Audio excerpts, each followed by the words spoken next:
부모님들은 자신들의 말을 지독하게 안 듣는 아이들도 목사님 말은 들을 거라는 기대를 가집니다. 왜냐하면 본인은 그렇게 하거든요. 목사님이 가서 들을 녀석 같았으면 기본적으로 신앙이 있는 아이. 목사님이 뭔가 좀 내게 권위를 발휘하는 무게감을 가진다는 것은 교회에 대하여, 하나님에 대하여 어떤 마음이 있다는 뜻이에요. 근데 그 마음 자체가 식어버리고 없는 사람들에게는 목사님은 그냥 동네 아저씨예요. 오히려 부모님보다도 말의 권위가 적을 수 있어요. 제가 부모님들에게 그런 부탁을 받았을 때 그런 부담감을 느끼지 않았다면 거짓말이에요.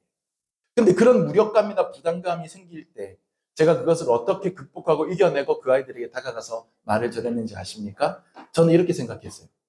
예수님 말씀도 안 듣더만. 그 당대 사람들은. 그렇잖아요. 예수님께서 말씀 전하실 때 당대의 예수님 말씀을 들은 사람들이 다 변화됐나요? 아니거든요. 예수님 말씀을 직접 들은 사람들이 귀를 막고 오히려 분개하고 분노하고 자기들끼리 모여서 어떻게 저 예수를 잡아 죽일까를 의논하고 심지어 죽은 나사로를 살리는 장면을 봐도 그 영적인 능력이 압도되는 대신에 모여가지고 저 예수 너도 그냥 놔뒀다가 큰일 나겠다. 잡아 죽이자. 라는 논의가 그 나사로 사건 이후에 본격적으로 진행되는 게 복음서에 기록돼 있어요. 기적을 봐도 거절하는 사람은 거절하는 거예요. 등 돌린 세상은요. 적대감으로 충전된 안티들의 마음은요. 돌려놓기가 쉽지 않은 거예요.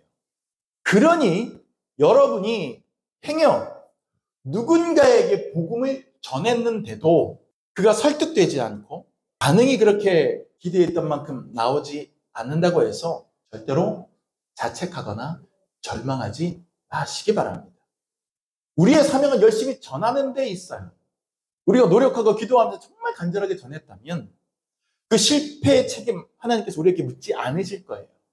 오히려 하나님께서는 실패하는데도 계속해서 도전하고 계속해서 다가가서 전하려고 하는 여러분의 마음을 원하시는 거예요. 질에 위축돼서 전하지 않는 것이 죄가 될 수는 있어도 전했는데 그가 마음의 문을 열지 않는 것은 그건 예수님께서 책임 묻지 않고 오히려 칭찬해 주실 거라니까요. 정말 중요한 것은 세상이 이렇게 예수님을 거절하여도 심지어 공격하여도 그들에게 예수님 사람 전하기를 포기하지 않는 우리의 태도. 거기에 우리가 방점을 찍어야 되는 겁니다. 성공과 실패라고 하는 두 가지 경우의 수를 두고 그 앞에서 일희일비하지 말고 그냥 끝까지 포기하지 않는 메신저가 되는 것, 전도자가 되는 것. 그것이 저와 여러분의 사명입니다.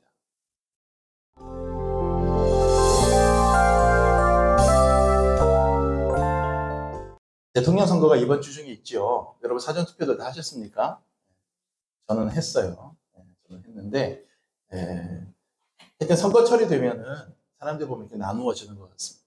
적극적으로 관심을 갖고 참여하는 사람들이 있는 반면에 그냥 공휴일 하나 생겼네, 빨간 날 하나 거저 생겼네, 뭐 이렇게 생각하고 투표에는 별 적극성을 갖지 않는 사람들도 있어요.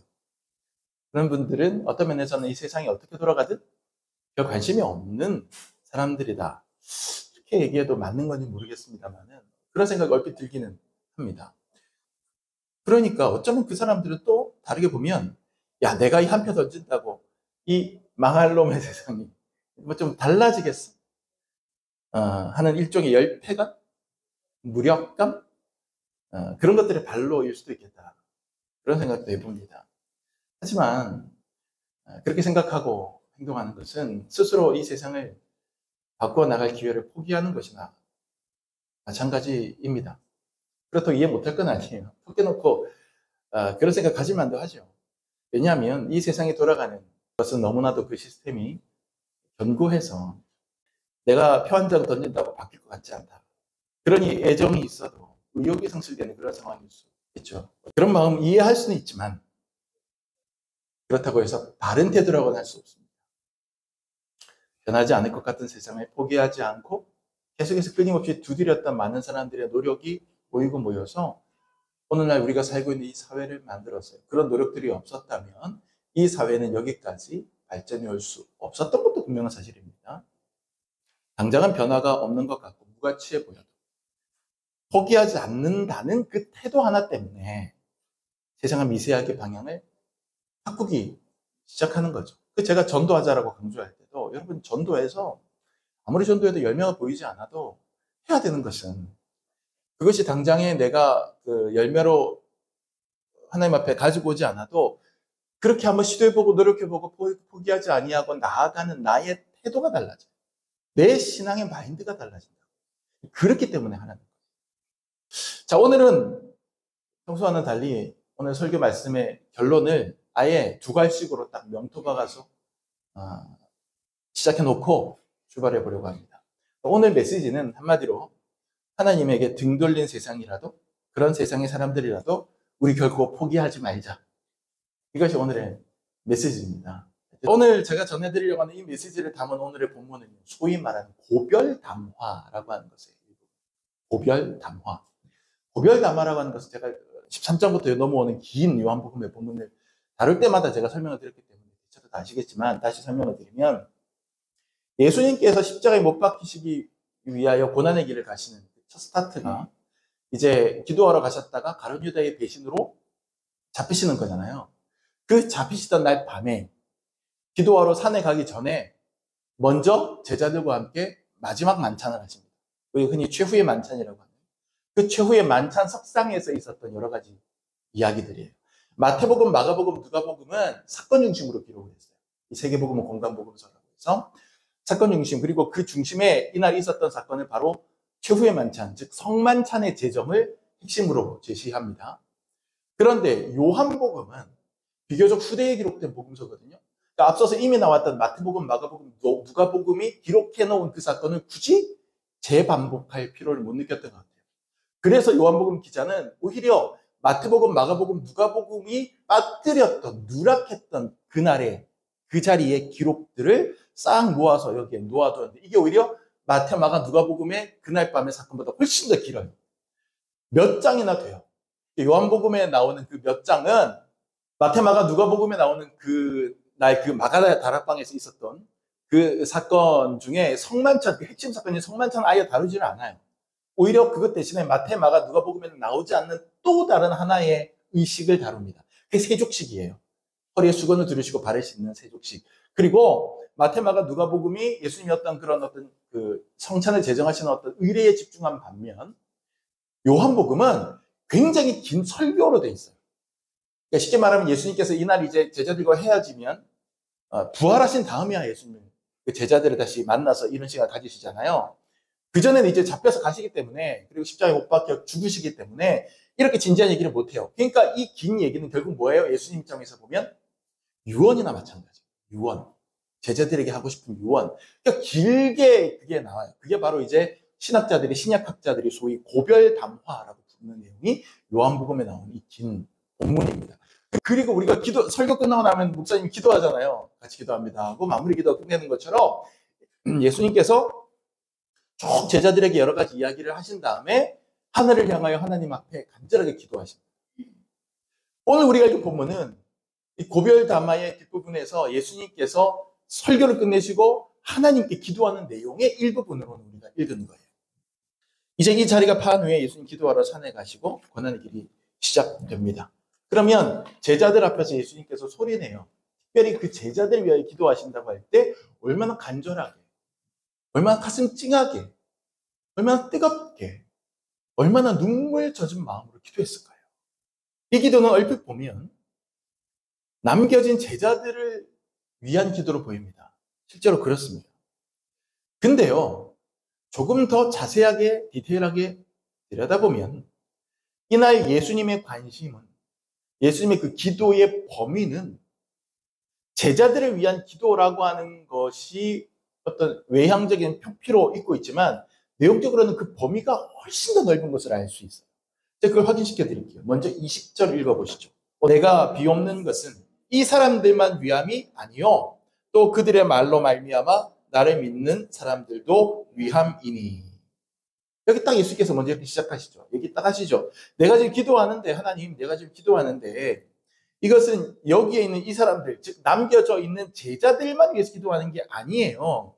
이제 이 제자들이 성령 받고 세상을 향해서 뛰쳐나가서 곳곳에 복음을 전하게 될 텐데, 그 복음을 듣고 결단하여 믿음을 이어받게 될 또 다른 미래의 제자들이 있을 것인데, 그리고 그 미래의 제자들은 또 성령 받고 나가서 또 다른 사람에게 복음을 전할 터인데, 그러면 그 복음을 전달받은 사람들이 또 은혜 받고 변화되게 되어서 제자가 또 될 텐데, 그러면 또 그 사람들이 성령 받고 나가서 복음을 전하게 될 텐데, 계속해서 확장되고 이어지게 될 텐데, 공간적으로도 넓어지고 세대도 거듭해서 시간적으로도 이어지고 이렇게 될 텐데, 내가 지금 기도하는 것은 지금 내 눈에 보이는 이 제자들만을 위함이 아니요 이들로 인하여 퍼져나가게 될 그 모든 제자들을 위해서 기도하는 것이니이다. 이 뜻인 거예요. 20절에서. 이것이 기도의 1차적인 관심입니다. 그리고 그 관심의 내용이 뭐냐? 그 기도의 내용이 뭐냐? 이것이 이제 21절과 22절에 나오는데, 이것은 이제 오늘 제가 중요한 내용이긴 하지만 오늘 설교에서 제가 선택한 주된 메시지는 아니니까 내용만 확인하고 넘어가도록 하겠습니다. 21절과 22절 같이 한번 읽어보실게요. 시작. 아버지여, 아버지께서 내 안에, 내가 아버지 안에 있는 것 같이 그들도 다 하나가 되어 우리 안에 있게 하사 세상으로 아버지께서 나를 보내신 것을 믿게 하옵소서. 내게 주신 영광을 내가 그들에게 주었사오니 이는 우리가 하나가 된 것 같이 그들도 하나가 되게 하려 함이니이다. 여기 보면 21절과 22절에 보면 이것만 가지고 설교를 구성하면 굉장히 또 깊은 신학적 주제가 돼요. 하나님의 영광을 우리가 소유하는 것, 또 하나님 우리 사이에 상호 거주라고 하는 요한복음만의 특별한 어떤 신학적인 메시지가 있어요. 그걸 제가 지금 다루면 또 시간이 길어지기 때문에 안 다룹니다. 그냥 간단하게 정리하면 21절 끝에 보면 나를 보내신 것을 믿게 하옵소서. 믿게 하옵소서. 믿음이 생기게 달라는 거예요. 둘째가 바로 제가 지금 상호 거주라는 말도 썼지만 하나님과 예수님이 하나인 것처럼 저들도 하나가 되게 해달라. 저들도. 그리고 예수님께서 그 말씀도 하시거든요. 앞에서. 나는 포도나무여 너에게는 가지니. 이런 말씀하세요. 그러니까 예수님이 포도나무고 저들이 가지로 붙는다면 이들과 예수님이 하나가 되는 거죠. 자, 그럼 이게 3단 논법이 되는 겁니다. 하나님과 예수님이 하나예요. 예수님이 제자들을 가지로 접붙이셔서 하나가 되셨어요. 그러면 제자들도 하나님과 하나가 되는 거죠. 그게 바로 당신과 내가 하나이듯 저들도 하나가 되게 하옵소서라는 얘기거든요. 이제 그 내용은 제가 오늘 다룰 내용은 아니니까 넘어갈게요. 자, 어쨌거나 예수님께서 이 믿음과 하나됨, 이것이 세상에 퍼져나가기를 원하신 거예요. 그러니까 지금 당장 남겨져 있는 이 제자들에게 먼저 주셨고, 믿음과 하나됨에 대해서 말씀해 주셨고, 가르쳐 주셨고, 또 그 씨를 심어 주셨어요. 그럼 그 믿음과 하나됨이 이 제자들이 나가서 전도하겠죠? 그러면 또 아까 말씀드린 것처럼 이들로 인하여 또 전도되는 사람들이 있을 겁니다. 그럼 그 믿음과 하나됨이 그들에게도 전해질 것이고, 또 이들이 나가서 또 전하면 그 믿음과 하나됨이 또 전해질 것이고, 그래서 예수님께서 정말 이 땅에 심으시고자 하셨던 하나님을 향한 제대로 된 믿음과 또 하나님 안에서 우리가 하나 된 그 하나됨이 점점 세상에 퍼져나가기를 그것을 간절하게 원하셨던 것이에요. 그것을 위해서 기도하는 것이에요. 지금 본문이. 그렇게 퍼져나가고 그래서 이 믿음과 하나됨이 계속해서 전달되기 원한 제일 궁극적이고 최종적인 단계의 대상을 예수님께서는 어떻게 말씀하시느냐. 23절 말씀 다 같이 읽을게요. 시작. 곧 내가 그들 안에 있고 아버지께서 내 안에 계시어 그들로 온전함을 이루어 하나가 되게 하려 함은 아버지께서 나를 보내신 것과 또 나를 사랑하신 것 같이 그들도 사랑하신 것을 세상으로 알게 하려 함이로소이다. 자, 마지막 부분 주목하세요. 대상이 딱 나옵니다. 최종적인 대상 뭐예요? 쭉 믿음과 하나됨에 대해서 얘기하다가 이것을 마지막으로 누가 알게 했으면 좋겠다? 세상이 알게 했으면 좋겠다. 세상. 코스모스. 원어상으로, 헬라 원어상 코스모스. 세상이 알게 되기를 원하는 거죠. 예수님은 온 세상이 하나님 알기를 원하셨습니다. 요한복음에서 세상이라고 할 때는 1차적으로는 유대교 사회를 얘기하는 거예요. 유대교 사회가 그들에게는 세상이 전체죠. 그 다음에 이제 두 번째 의미로 우리가 알고 있는 이 세상, 온 세상을 얘기하는 겁니다. 그러니까 예수님을 거부하고 거절한 이 유대교 세상, 그리고 아직 예수님을 모르는 이 세상, 그 세상이 이 믿음과 하나됨에 대하여 깨닫고 알기를 원한다라고 하는 것이 지금 예수님의 기도의 내용이 되는 것이죠. 이 12제자들을 통해 퍼져나간 예수님의 이야기가 하나님의 그 마음이 온 세상에 알려지고 그 온 세상이 다 하나가 되어서 하나님을 예배하고 바라보고 기도하기를 예수님께서는 간절하게 구하고 계신 겁니다. 이것이 바로 죽음을 목전에 둔 예수님이 정말 간절하게 바라고 또 바랬던 그런 바람이었던 거예요. 저는 가끔 내가 마지막 숨을 거둘 때 사랑하는 내 가족들에게 혹은 내가 목회하던 성도들에게 무언가 내 메시지를 남길 수 있는 기회를 얻게 된다면 어떤 메시지를 주었으면 좋을까를 생각해 볼 때가 있습니다. 근데 아직까지 그걸 제가 정리하지를 못했어요. 왜냐하면 여러분 대부분 다 아시겠지만 제가 굉장한 헤비 토커거든요. 할 말이 너무 많아. 생각을 많이 해봤는데 정리가 안 돼요. 너무 많아. 이 말 꼭 해야 되는, 잠깐, 이 말도 해야 되는데, 이 말도 해야 되는데. 근데 예수님의 이 고별담화, 고별 설교를 쭉 보면 예수님도 말씀 많이 하셨어요. 길게 하셨는데, 그런데 주제가 흐르는 주제는 명확해요. 하나의 주제는 명확해요. 하나 돼요. 하나 돼요. 근데 이 하나 되면 우리끼리 하나 되라는 얘기가 아니에요. 하나님과 하나 되라. 그 믿음이거든요. 그리고 그 믿음 안에서 너희끼리 하나 되라. 그러면서 세족식을 하신 거예요. 예수님께서. 그게 고별담화의 주제입니다. 그리고 그 믿음과 하나됨이 퍼져나가는데 어디까지 퍼져나가라? 이 세상까지 퍼져나가라. 이 세상에 쫙 퍼져나가라. 그 퍼져나가는 역할을 제자들 남겨진 너희들이 먼저 해라. 너희들이 종자씨가 되어라. 이 얘기 하시는 거거든요. 예수님께서. 문제는 죽음을 목전에 둔 예수님께서 정말 유언하듯이 그렇게 간절하게 기도하셨던 그 기도의 내용의 대상이 되고 있는 그 세상이, 이놈의 세상이 그렇게 고분고분하지 않은 존재라는 데 있습니다. 생각해 보십시오. 내 속으로 낳은 자식도 내 뜻대로 안 되는 게 인지상정 아닙니까? 어른들 항상 그렇게 말씀하십니다. 뜻대로 안 되는 게 자식이라고. 여러분, 이 세상이라는 게 결국 하나님이 낳으시고 만드신 것이잖아요. 그래서 우리가 하나님을 아버지라고 부르잖아요. 근데 이 자식이요, 이 세상이라는 자식이 도통 부모 말을 안 들어요. 우리가 되게 신학적으로 막 무게감 있게 불순종 뭐 이런 말 쓰지만 그냥 말 지지리도 안 듣는 거예요. 때로는 들이받아요. 때로는 영끈 깨타고 난리를 쳐요. 또 때로는 불효막심해요. 아니, 하나님이 그토록 사랑하신 이 세상이라고 하는 존재가 그렇게 불효막심합니다. 얼마 전에 우리 둘째가 아주 시무룩해 갖고 왔어요.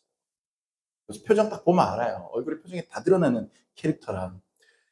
왜 그러냐 그랬더니 사연인즉슨 얘가 이제 지네 반 반장인데 자기 반에 단톡방이 하나 있는 거예요. 단톡방이. 스승의 날이 이제 바로 코앞인데 이제 반장이니까 학생회 가가지고 학생회장하고 뭐 이렇게 해주는 그 오더를 받아야 되는데 학생회에서 각 반별로 반장님들께서는 스승의 날 이벤트를 준비하여 선생님들에게 시행해 주시기 바랍니다. 이렇게 했나 봐요. 이제 그 오더를 받고 고민에 빠진 우리 반장님께서, 유반장님께서 단톡방에 올린 거죠. 이렇게 했기 때문에 스승의 날 이벤트를 해야 됩니다. 경어를 써서 친구들끼리 했는데 또 단톡방에는 아주 정중하게 또 정치적인 그 경어를 또 쓰더라고요. 보니까 아주 제가 웃겨가지고 여러분의 의견을 모두 다 말씀해 주십시오. 좋은 아이디어 있으면 반영하도록 하겠습니다. 이렇게 딱 올렸어요. 그러면 이제 얘는 기대할 때는 그랬을 거예요. 저는 이렇게 했으면 좋겠습니다. 우리가 돈을 뭐 걷어서 뭐 카네이션을 뭐 하고 아니면 우리가 칠판에 뭐라고 선생님 사랑합니다 써놓고 아니면 우리가 뭐 장식을 이렇게 하고 아니면 우리가 뭐 노래를 연습하고 뭐 이런 얘기들이 이제 나오기를 기대했겠죠. 저한테 열받아 단톡방 보여줄 때 한 놈도 이럴 때 놈이란 말을 써야 돼. 남자 중학교 한 놈도 안 쓰는 거예요. 계속 지들끼리 농담 따먹기 하고 딴소리만 하는 거니까 얘가 답답하니까 저 다른 말씀 하지 마시고 제가 말씀드렸던 그 주제에 대해서 의견을 내주시기 바랍니다.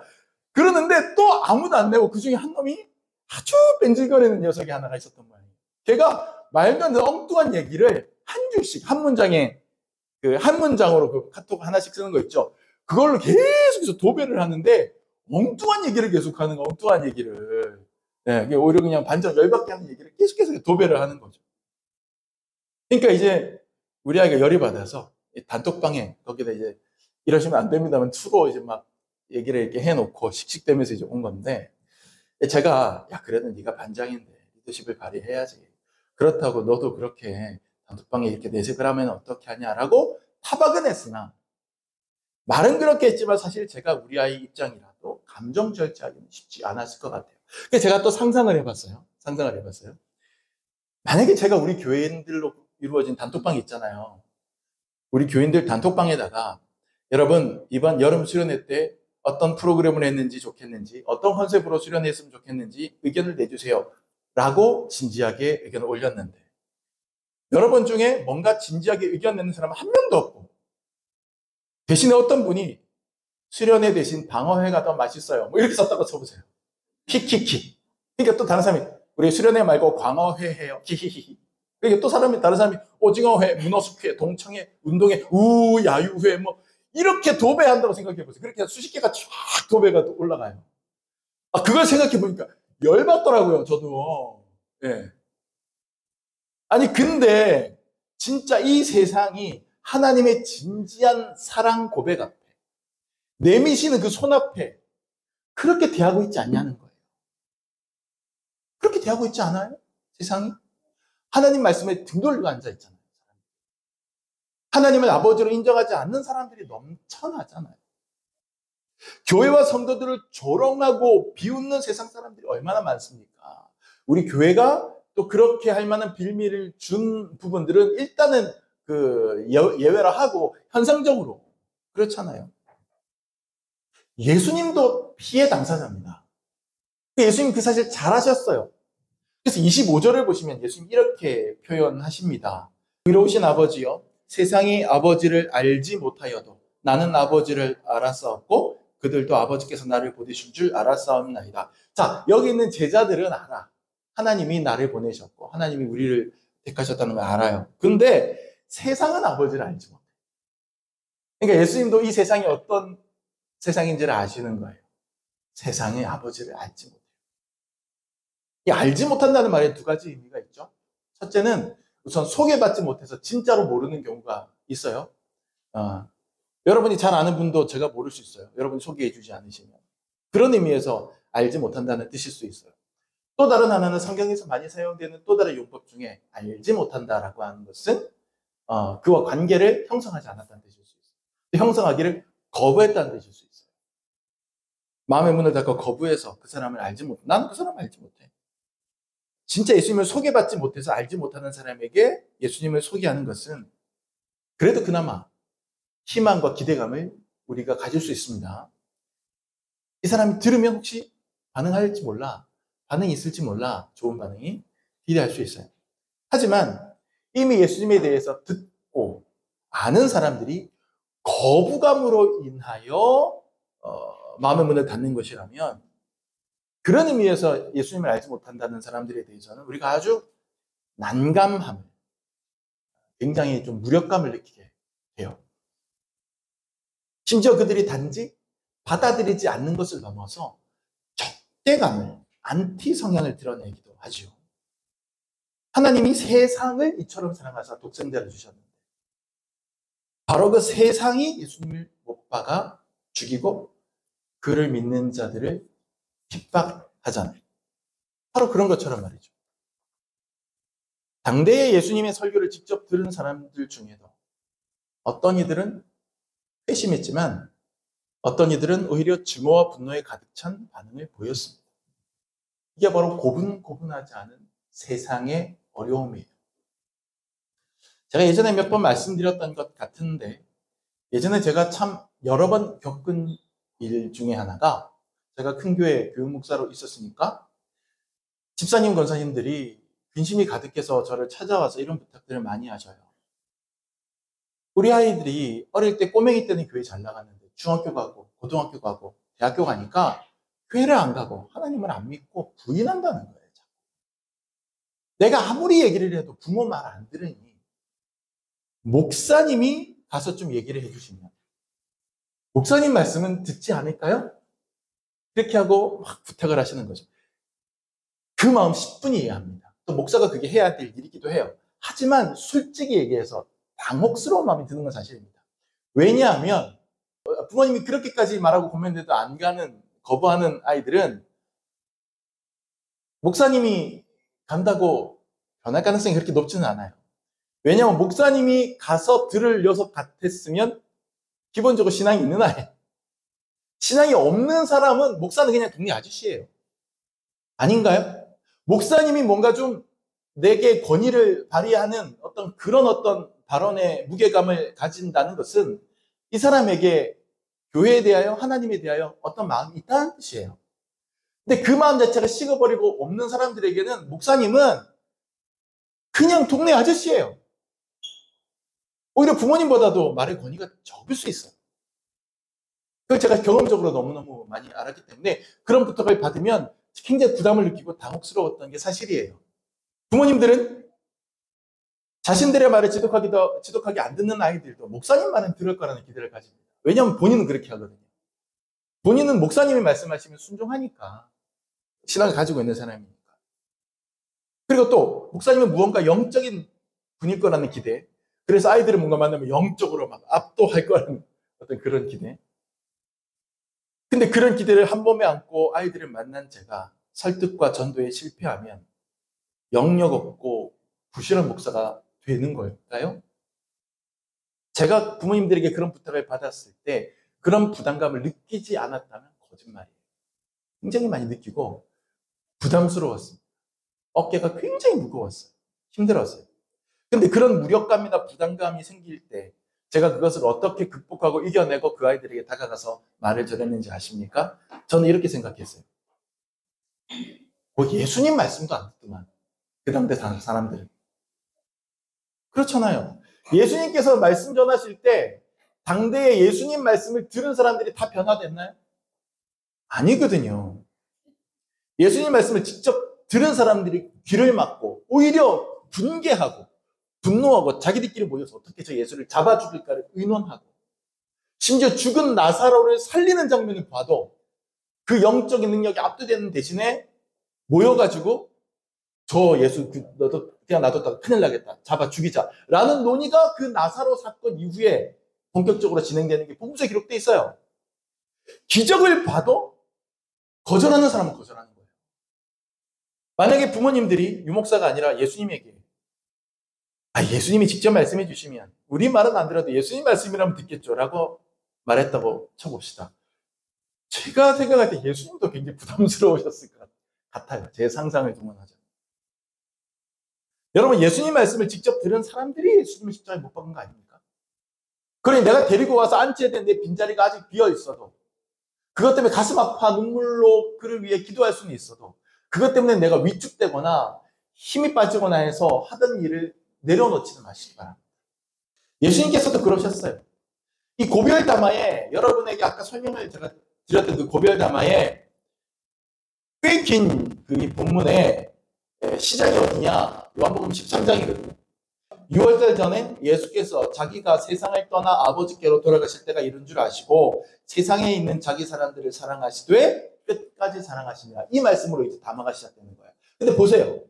사람들을 사랑하실 때 어떻게 사랑하신다고요? 끝까지 사랑하셔. 영어 성경 보면 the end라고 딱 나와 있어요. the end. 끝까지 사랑하셔. 끝까지. 이게 예수님이에요. 예수님은 포기하지 않으셨어요. 세상에 있는 자기 사람들을 끝까지 사랑하시는 거예요. 자기를 거절한 세상, 자기를 죽이는 세상, 자기에게 침뱉는 세상, 자기 옆구리를 창으로 찌르는 세상이었지만 예수님께서는 포기하지 않으셨어요. 그리고 제자들에게도 너희도 절대 포기하지 말라고 지금 말씀하시는 거예요. 이렇게 포기하지 않는 모습을 통해 그런 내용의 기도를 통해 예수님께서는 자신이 떠난 후에 남겨질 제자들에게도 세상에선 너희가 환난을 당하나 담대하라. 내가 세상을 이겨노라. 그렇게 말씀하시면서 이 세상 결국에는 하나님 앞에 무릎 꿇게 될 세상이니 핍박당할지라도 담대하게 계속해라 라고 말씀해 주시는 거예요. 우리에게도 이렇게 완고한 세상이 있어요. 아무리 전해도 도무지 말을 안 듣는 불신자들이 있어요. 영적인 반항아들이 있습니다. 때로 우리는 그들을 포기하고 싶습니다. 아니 이미 포기한 분들이 있을지 몰라요. 아이고 목사님 차라리 북한의 김정은이가 예수 믿고 부흥에 참석하는 거 기다리는 게 낫지. 그냥 반은 절대 교회 안 나옵니다. 두세요. 실제로 제가 이런 얘기 무수히 들었습니다. 여러분 물론 그 두렵고 차가운 벽 모르는 거 아닙니다. 하지만 여러분 성공과 실패에 연연하지 말고 전하고 권면하는 우리의 사명을 같이 붙들어야 되지 않겠습니까? 그분들 포기하지 말아야 하지 않겠습니까? 만약에 여러분 사랑하는 사람이 있다고 생각해 보세요. 정말 사랑하는 사람이 있는데 그 사람이 병에 걸렸어요. 그냥 되면 그냥 100% 죽어요. 근데 의사가 다행히 이분 수술을 할 수 있네요. 수술만 하면 살 수 있습니다라고 얘기를 했다고 생각해 보세요. 그런데 이 환자분이 내가 사랑하는 이 환자분이 그 의사의 진단을 믿지 않거나 어떤 이유로 수술을 거부한다면 여러분은 몇 번 권해보고 아이고 이 양반 절대 수술 안 받겠네 하고 포기하시겠습니까? 그렇게 하시겠어요? 아니잖아요.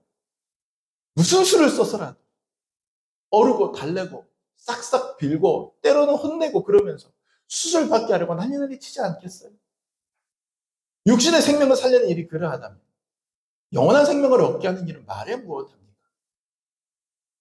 그런데 우리는 예수만 믿으면 영원한 생명을 얻을 수 있다라고 하는데도 너무 쉽게 몇 번 얘기해보고 이 사람 안 받아들이네. 이 사람 안 되네. 단념해버려요. 그건 여러분 수술 받으면 살 수 있는 환자한테 몇 번 권해보고 이 사람은 수술 안 받겠는데 그리고 돌아서는 일과 하등 다를 바가 없어요. 제 말이 틀립니까? 부끄러운 일 아닙니까? 여러분 비단 전도뿐 아닙니다. 이 세상에는 말 그대로 어두운 현실이 있습니다. 불의하고 무섭고 괴기스러운 부조리가 불평등이 무시무시한 권력의 카르텔들이 존재합니다. 죽고 죽이는 서로 짓밟는 냉정한 사회 현실이 있습니다. 상처 있고 굶주리는 사람들도 이 지구촌 어딘가에 있습니다. 예수님은 어쩌면 우리에게 그런 세상, 그런 부조리도 포기하지 말고 치유해 나가라고 권하고 계시는 건지도 모르겠습니다. 복음을 전하는 일도 악한 세상을 살만한 세상으로 바꾸기 위해 노력하는 일도 여러분 너무 쉽게 포기하지 말라고 끝까지 해보라고 끝까지 사랑하되 끝까지 사랑해보라고 마지막 유언처럼 예수님은 고별담화에서 우리에게 알려주고 계신 겁니다. 사랑하는 여러분, 이 세상은 고분고분하지 않습니다. 전도 한번 해보신 분이면 다 알 수 있어요.